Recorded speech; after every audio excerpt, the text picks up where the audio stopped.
These 3 tips I'm going to give you today have been helping my clients for the past 35 years. I know they work, and it's going to help you hit more fairways, hit more greens, and even help you find the elusive middle of the club face more often. It's an absolute essential because it's going to affect entirely how you swing the golf club. So today we're going to throw the textbook out the window, and for the right-hand golfer we're going to talk about the left-hand grip position for you.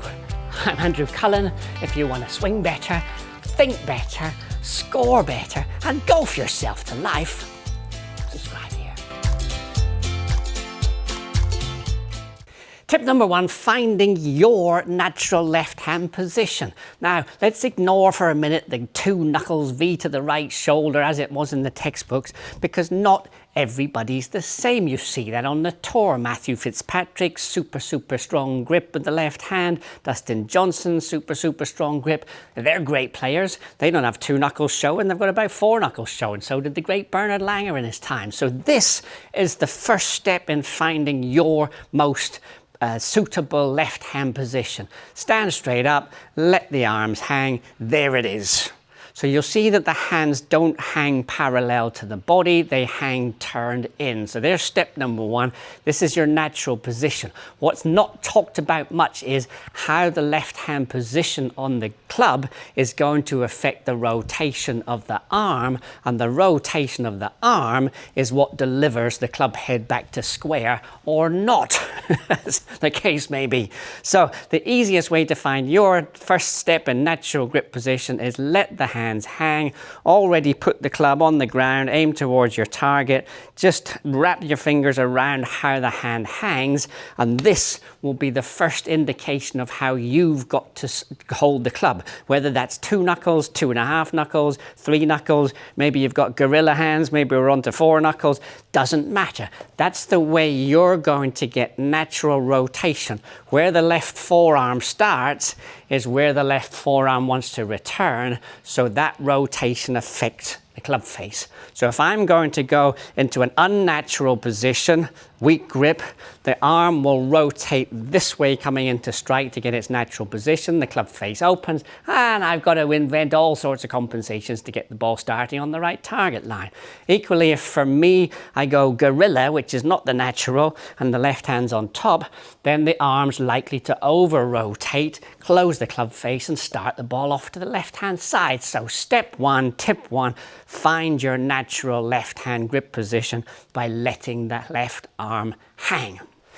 Tip number 2, short left thumb or long left thumb. Neither are wrong. There's advantages and disadvantages to both. So let me start with short thumb. If you have problems with overswinging, or you have problems with tendonitis or tennis elbow or golfer's elbow, I would recommend going short thumb. Why? Because short thumb position on the grip is going to help support the club up at the top of the swing. The right hand's there to support as well. So because that's the weight of the club and the momentum of the club is easily spread over both arms, we get less pressure on the left arm than we would with a long thumb position.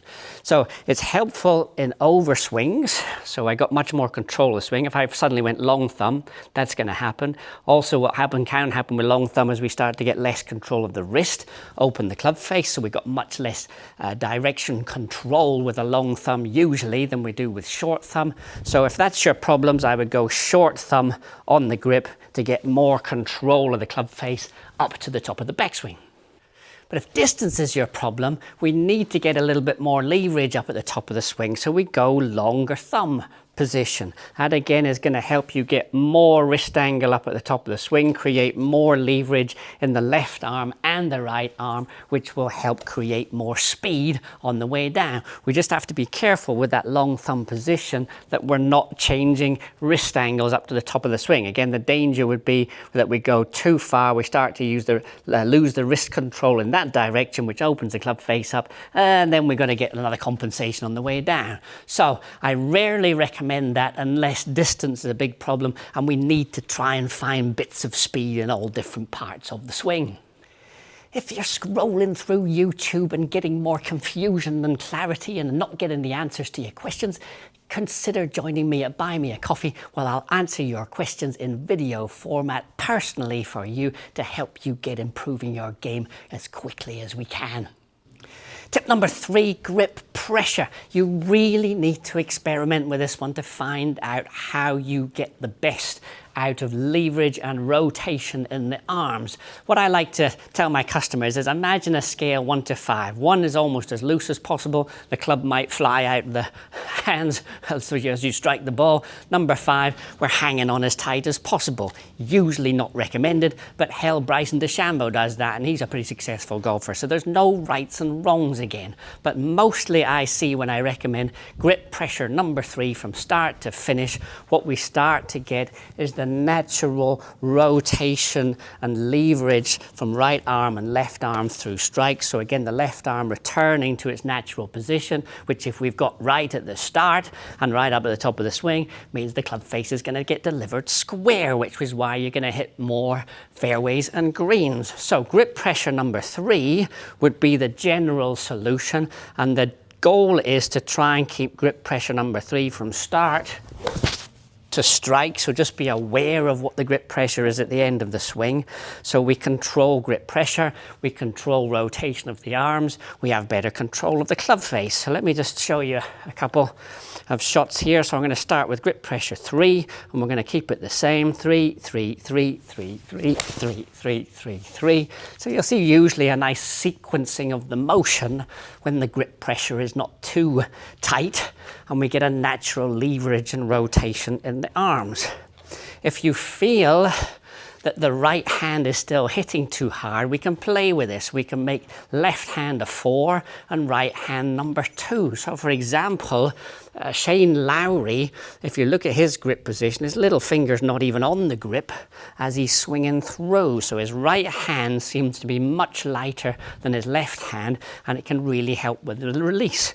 So we go left hand 4, right hand 2, and again the object is to try and keep those grip pressures the same from start to strike.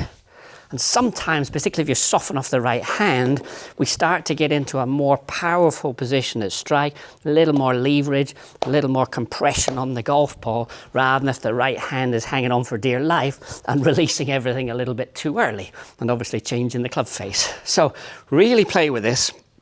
There are absolutely no rights and wrongs, but usually the general one is hold it with grip pressure number 3, number 3, number 3, number 3, number 3, start to finish, and we start to get sequencing, flow, natural rotation, club face pointing in the right direction. So we don't necessarily have to go by the textbook to get the left hand position. Find out what's natural for you, hanging the left hand down with the club face square. Find out which works for you best, short thumb, long thumb. Personally, I'm short thumb. Find out what grip pressure relationship works for you. Personally, I'm 4 left hand, 2 right hand. So every full swing, it's always exactly the same no matter what club I have in my hand. Oh, now we're talking. Beautiful little soft right hand there. So go through tips 1, 2, and 3, experiment with it, and see what on average brings you the best ball strike and the best direction control. Let me know in the comments below how those 3 variables are working for you, and if you're starting, holy moly, to strike more fairways and greens. I surprised myself on that one. And if you're struggling to get a bit more distance, check out this video here.